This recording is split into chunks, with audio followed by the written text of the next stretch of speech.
చతుర్విధ ఫల పురుషార్థ సిద్ధ్యర్థం అపమృత్యు దోషపీడ పరిహార సిద్ధి ద్వారా మృత్యుంజయ దేవత అనుగ్రహ కృపాకటాక్ష సిద్ధ్యర్థం అన్యోన్య దాంపత్య సుఖజీవన ప్రాప్త్యర్థం పర్వతవర్ధిని సమేత శ్రీరామలింగేశ్వర కళ్యాణ మహోత్సవ పూజాఖ్యం ధర్మ కరిష్యమానః పదంగ ఆదౌ నిర్విఘ్న పరిసమ అవాప్తి అర్థం శ్రీ మహాగణపతి పూజాఖ్యం అహం కరి. అందరూ కూడా వినాలి ఒకసారి.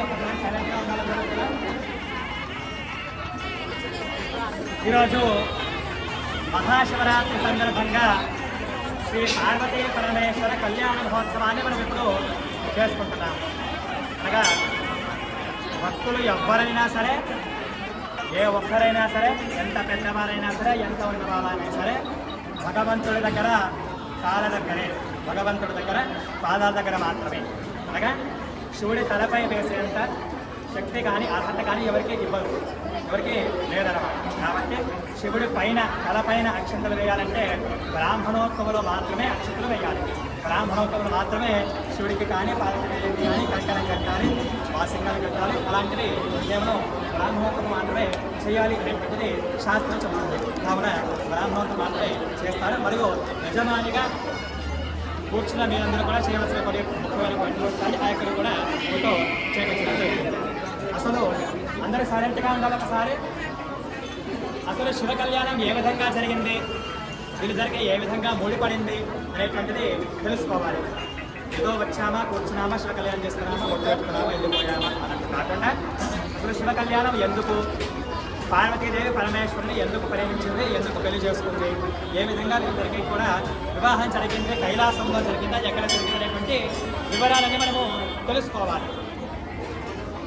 పరమేశ్వరుడికి తల్లి, తండ్రి, తాత, ముత్తాత అంటే ఎవరూ లేరు.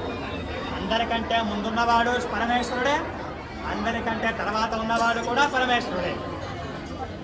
కానీ పార్వతీదేవికి తల్లి ఉంది, తండ్రి ఉన్నారు, తాత ఉన్నారు, ముత్తాత ఉన్నారు, వాళ్ళ ముత్తాత వాళ్ళు కూడా ఉన్నారు. ఈ వీళ్ళిద్దరికి ఏ విధంగా ముడిపడింది అనేటువంటిది శాస్త్రంలో చక్కగా వివరించడం జరిగింది. పార్వతీదేవి తండ్రి పేరు హిమవంతుడు, తల్లి పేరు మేనకాదేవి. మేనకాదేవి హిమవంతుడి వీళ్ళిద్దరి దంపతుల ఏకైక పుత్రిక శ్రీ పార్వతీ అమ్మవారు. అనగా హిమవంతులు, మేనక వీళ్ళిద్దరూ కూడా, ఈ దంపతులు కూడా పరమేశ్వరుడి కోసం తపస్సు చేశారు. తపస్సు చేస్తే అప్పుడు పార్వతీదేవి ప్రత్యక్షమై నేను మీకు కూతురుగా పుడతాను అని వరమిచ్చింది. ఇప్పుడు మీరందరూ కూడా కళ్యాణానికి కూర్చుంది పార్వతీదేవి తల్లిదండ్రులుగా, పార్వతీదేవి బంధువులుగా. శివపార్వతుల బంధువుగా, శివపార్వతుల మీ కూతురు పెళ్ళి, దేవుడి పెళ్ళి కాదు, మీ కూతురు పెళ్ళి, మీ కొడుకు పెళ్ళి అనుకుని మీరు వచ్చే కూర్చొని యొక్క శివ కళ్యాణాన్ని చేసుకుంటున్నారు. పార్వతీదేవి అందరికీ కూడా కూతురులా ఉంటుంది, అందరికీ అమ్మగా ఉంటుంది, అందరికీ చెల్లిగా కూడా ఉంటుంది. సో హిమవంతుడు ఈ విధంగా వరం కోరగా పార్వతీదేవి వరం ఇచ్చేసింది. నేను నీకు కూతురుగా పుడతాను అని వరం ఇచ్చేసింది పార్వతీదేవి. అప్పుడు ఈ హిమవంతులకి, మేనకాదేవికి సంతానం కలిగింది శ్రీ పార్వతీదేవి. చిన్నప్పటి నుంచి కూడా శివుడు అంటే ప్రేమ, శివుడు అంటే చాలా ఇష్టం. చిన్నప్పటి నుంచి కూడా శివ పూజలు చేస్తుండేది. కొన్నేళ్ళు గడిచిన తర్వాత పార్వతీదేవికి యుక్త వయసు వచ్చిన తర్వాత పరమేశ్వరుని వివాహం ఆడాలి అని కోరిక కలిగింది. వెంటనే అరణ్యానికి వెళ్ళి తపస్సు చేయడం ప్రారంభించింది. పరమేశ్వరుడు ప్రత్యక్షమయ్యేంత వరకు కూడా నేను తపస్సు చేస్తాను అని పంచాక్షరీ మహామంత్రం, పార్వతీదేవి కూడా ఓం నమ శివాయ, ఓం నమ శివాయ అనేటువంటి పంచాక్షరీ మహామంత్రాన్నే తపస్సు చేసింది. ఆ తపస్సుకే పరమేశ్వరుడు వచ్చాడు. ఊరు కేవలం ఓం నమ శివాయ అనడం కాదు, ఆ యొక్క ఓం నమ శివాయ అనేటువంటి తపస్సు చేస్తేనే పార్వతీదేవికి పరమేశ్వరుడు ప్రత్యక్షమై వరాన్నే ఇచ్చాడు. కొన్నేళ్ళు అరణ్యం అంటే అడవి, ఆ అడవిలో ఉన్నటువంటి చెట్లకి ఉన్నటువంటి దుంపలు, ఆకులు, పండ్లు అవి తింటూ పార్వతీదేవి తపస్సు చేసింది. కొన్ని సంవత్సరాలు గడిచిన తర్వాత అవి కూడా మానేసి ఏమీ తినకుండా ఏమీ తాగకుండా కేవలం గాలి మాత్రమే, శ్వాస మాత్రమే తీసుకుంటూ పరమేశ్వరుడి కోసం ఘోర తపస్సుని ఎన్నో సంవత్సరాల గుర్తే చేస్తూ ఉంది పార్వతీదేవి. కొన్నేళ్ళు గడిచిన తర్వాత దేవతలు, సప్తఋషులు కూడా పరమేశ్వరుడి దగ్గరికి వచ్చి, పరమేశ్వర, పార్వతీదేవి మిమ్మల్ని వివాహం ఆడడం కోసం తపస్సు ప్రారంభించింది.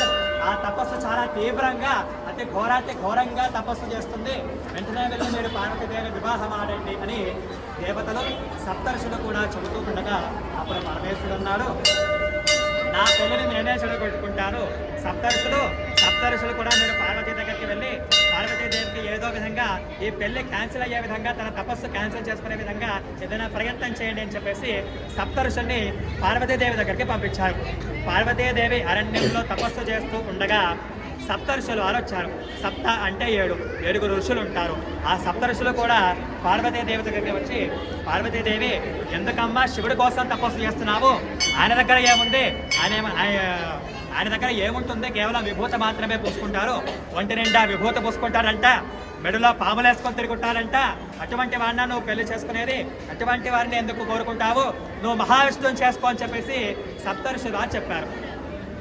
మీకు తెలియనురా, మీరు సప్తఋషులు, పరమేశ్వరుడు ఎంతటి మేధస్సుడో, ఎంతటి తేజస్వంతుడో మీకు చాలా బాగా తెలుసు. నేను తప్పకుండా శివుణ్ణి మాత్రమే వివాహం చేసుకుంటాను అని సంకల్పం చేసింది సప్తఋషులు. అప్పుడు సప్తఋషులు అంటున్నారు, మేమెందుకమ్మా శివనింద చేస్తాము? శివుడి గురించి తప్పుగా మేమెందుకు చేస్తామమ్మా? నీ తపస్సు భంగం చేయాలి అని చెప్పేసి పరమేశ్వరుడే మమ్మల్ని పంపించాడు. ఎవరో కాదు, తన పెళ్లి క్యాన్సిల్ చేసుకోవడానికి శివుడే ఆ యొక్క ఋషుల్ని పంపించాడు.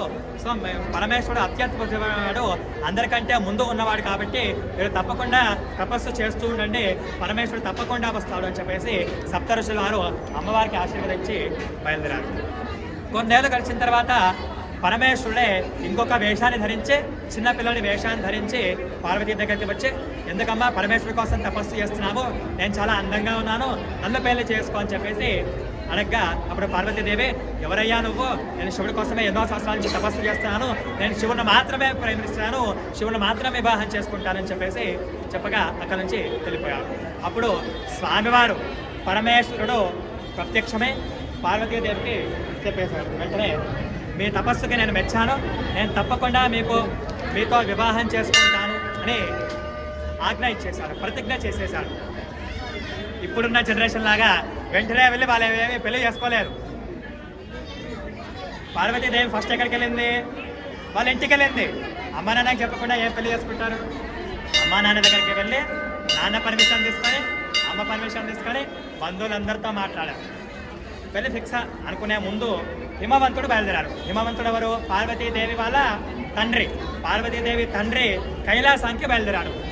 పరమేశ్వరుడి దగ్గరికి వచ్చి అల్లుడితో ఫస్ట్ మాట్లాడి కన్ఫర్మేషన్ చేస్తే ఆ తర్వాత బంధువులందరికీ పిలిపిద్దామని కైలాసానికి వెళ్ళి పరమేశ్వరుడితో ఈ విధంగా వివాహం గురించి చర్చించి ఆ తర్వాత తన రాజ్యానికి వచ్చి తన రాజ్యంలో ఉన్నటువంటి ప్రజలందరికీ, తన బంధువులకు, మిత్రులకు అందరికీ కూడా ఈ వివాహం గురించి తెలియపరిచారు.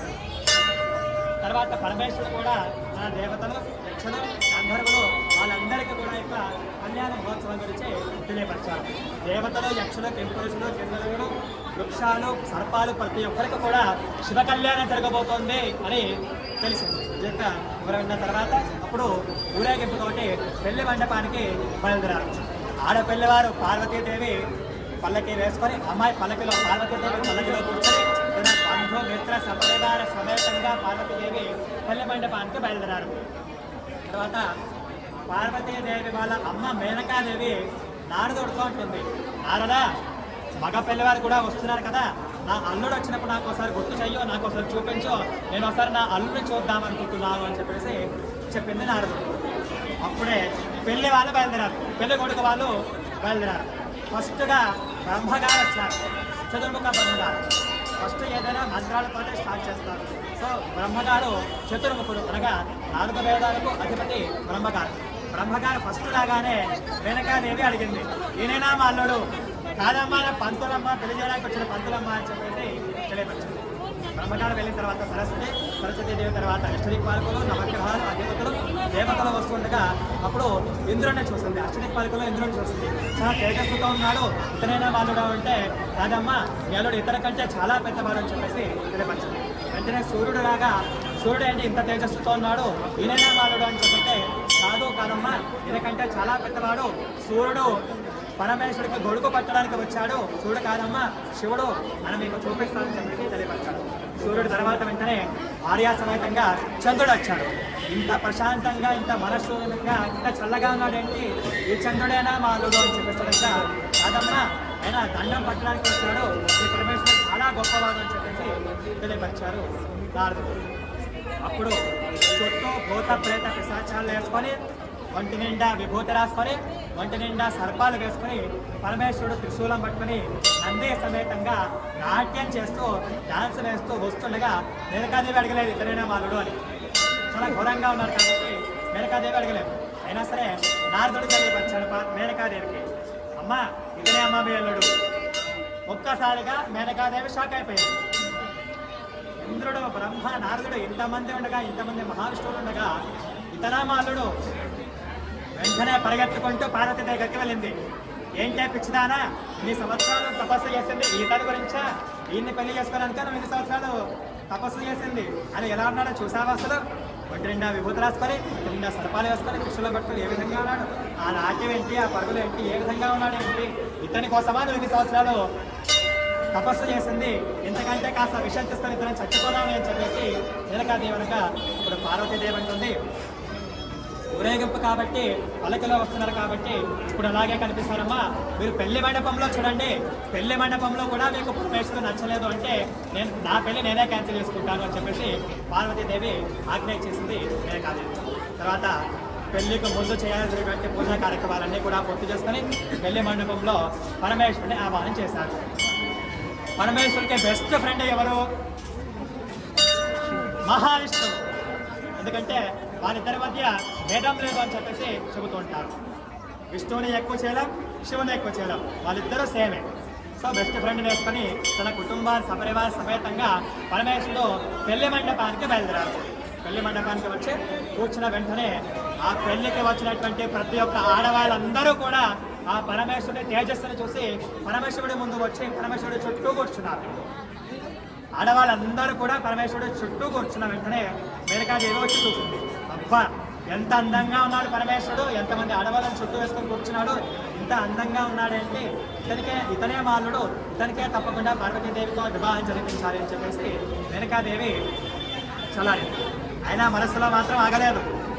ఒకవేళ సడన్గా ఎప్పుడైనా పండక్కి ఇంటికి పిలిస్తే మళ్ళీ ఆ వేషంతో వస్తే, మళ్ళా వాటి నిండా ఊది వస్తే ఏదైనా సంక్రాంతి పడి ఇంటికి వచ్చారనుకో మా పక్కింటోళ్ళు ఏమనుకుంటారు, ఎదురింటోళ్ళు ఏమనుకుంటారు అని చెప్పేసి మేనకాదేవి భయంతోనే పెళ్ళికి ప్రారంభం చేశారు. పార్వతీదేవి కూడా పెళ్లి మండపానికి వచ్చింది. గణపతి పూజ, రక్షాబంధన కార్యక్రమాన్ని, కన్యాదాన కార్యక్రమం ప్రారంభించారు. కన్యాదాన సమయంలో బ్రహ్మగారు అమ్మవారి గోత్రనామాన్ని తెలియపరిచారు. మీ పెళ్లి చేసినా, నా పెళ్లి చేసినా, దేవుడి పెళ్లి చేసినా ముగ్గురు పేర్లు తప్పకుండా చెబుతారు. ముత్తాతగారి పేరు, తాతగారి పేరు, తండ్రి పేరు, పెళ్లి కొడుకు పేరు, పెళ్లి కూతురు పేరు. అమ్మవారిది కాశ్యపస గోత్రం. తాత పేరు చెప్పారు, ముత్తాత పేరు చెప్పారు, తండ్రి పేరు హిమాచలజుడి తండ్రి పేరు చెప్పారు. పార్వతీదేవి అని అమ్మవారి వైపు గోత్రనామాలు అయిపోయాయి. ఇప్పుడు శివుడి వైపు ఎవరు చెప్తారు?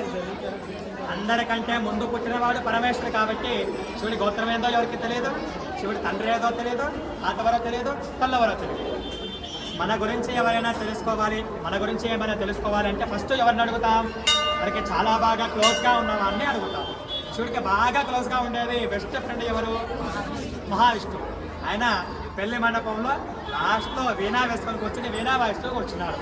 అప్పుడు నారదుడు బ్రహ్మగారు విష్ణువు దగ్గరికి వెళ్ళి పరమేశ్వరుడి గోత్రనామాలు చెప్పాలి, కన్యాదానం వచ్చింది కదా, మరి ఏం చెప్దామని చెప్పేసి విష్ణు అడగగా పరమేశ్వరికి తాత అయితే తండ్రి ఏంటి, నాకు తాత ఏంటి తండ్రి ఏంటి, నాకు పరమేశ్వరికి కూడా తాత తండ్రి ఏంటి ఎవరు లేదు, ఆయనే ముత్తాత, ఆయనే తాత, ఆయనే పెళ్లి కొడుకు, ఆయనే పురోహితుడు, ఆయననే అన్ని. సో ఆయన పేరుతోటే ప్రారంభించాలి, ఆయన పేరుతోటే చెప్పాలి. గోత్రం కూడా సపరేట్ గోత్రం అంటూ ఏమీ లేదు. పరమశివ గోత్రం సమస్య, శివుడి గోత్రం పరమశివ గోత్రం, అమ్మవారిది కాశ్యప గోత్రం. సో శివుడే ముత్తాత, శివుడే తాత, శివుడే తండ్రి, శివుడికే పెళ్లి కొడుకు పేరు కూడా పరమేశ్వరుడే. మనం చేసినటువంటి ఇప్పుడు కన్యాదాన కార్యక్రమాలు కూడా అదే గోత్రనామాలు కూడా చెప్పడం జరిగింది. కన్యాదానం పూర్తయింది, జీలకర్ర బెల్లం పెట్టేశారు, గౌరీ పూజ చేశారు, మాంగళ్యధారణ జరిగింది. దేవతలందరూ కూడా యొక్క శివ కళ్యాణాన్ని ప్రశాంతంగా చూస్తూ ధరించారు. ఇప్పుడు మాంగళ్య గౌరీ పూజ మనం చేసుకున్నాము. ఇప్పుడు అమ్మవారికి స్వామివారి చేతుల ద్వారా మాంగళ్యధారణ జరుగుతుంది. మాంగళ్యధారణ ఉంటుంది. ప్రతి ఒక్కరు కూడా నమస్కారం చేసుకోండి. మాంగళ్యానికి మాంగళ్యం కట్టిన తర్వాత అందరూ ఒకేసారి అక్షంతలు వేయాలి.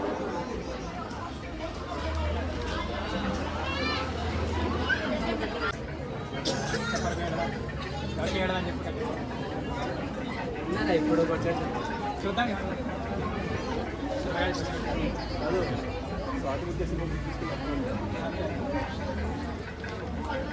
తప్పేస్తున్నారు. నమస్కారం చేస్తాను. గంట కొట్టాం.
కూర్చోండి.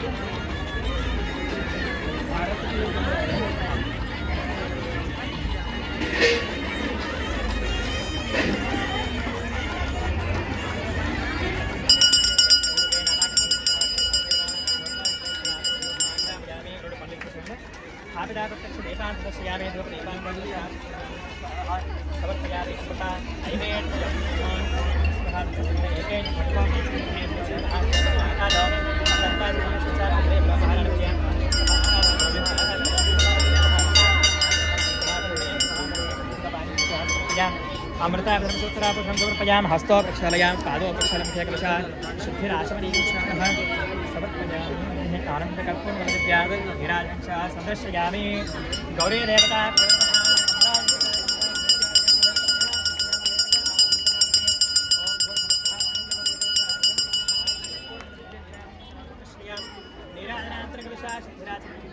समर्पयामि मांगल्य गौरी माता की गौरी माता की मांगल्य गौरी माता की जनाज विद्महे कन्याकुमारी धीमहि तन्नो दुर्गे प्रचोदयात् हारे तेज विद्महे कन्याकुमारी समालक्ष्मी प्रचोदयात् मांगल्य गौरी देवता कृतः साधयन्दिवसं नमस्कारं आत्मप्रदक्षिणमस्कारं च समर्पयामि यशस्पत्याश्रामो तथा होमक्रियादिषु यूनं सम्प्रदां याते सद्यो वन्दते पच्यतो मंत्रहेन क्रियाहेन भक्तिहेन मांगल्य गौरी देवता यद्योजदेव परिपूर्णमस्ते अनया ध्यानवहनादिपुरुषात्मकलान्तरवन्तः मांगल्य गौरी देवता सुकृतः सुगुणाः वरदा भवन्तु मांगल्य गौरी देवता चरणार्पणमस्तु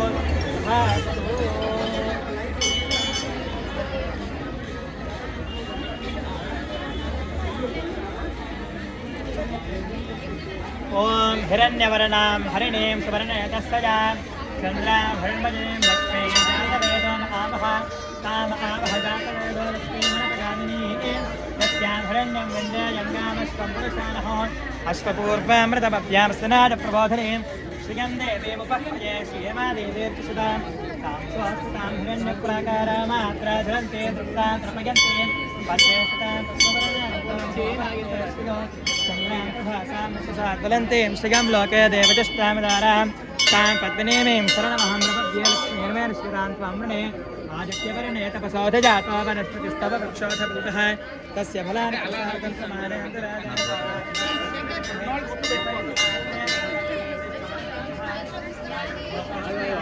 प्रसादं పెట్టుకోండి మీరు పెట్టుకుంటే మీ వాళ్ళందరికీ వచ్చినట్టే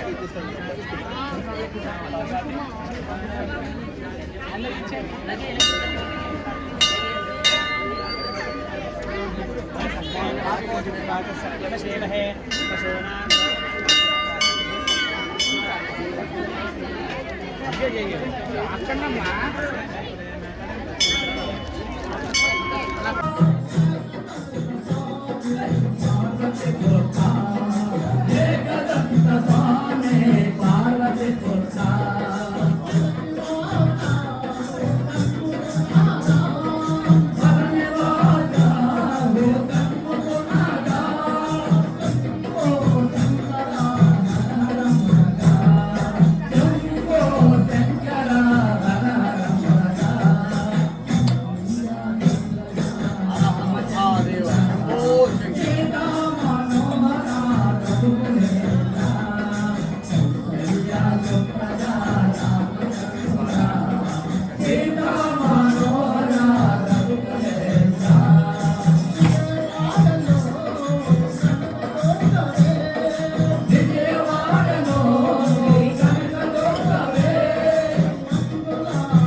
Yeah.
డబ్బా వేసుకొని చెప్పావా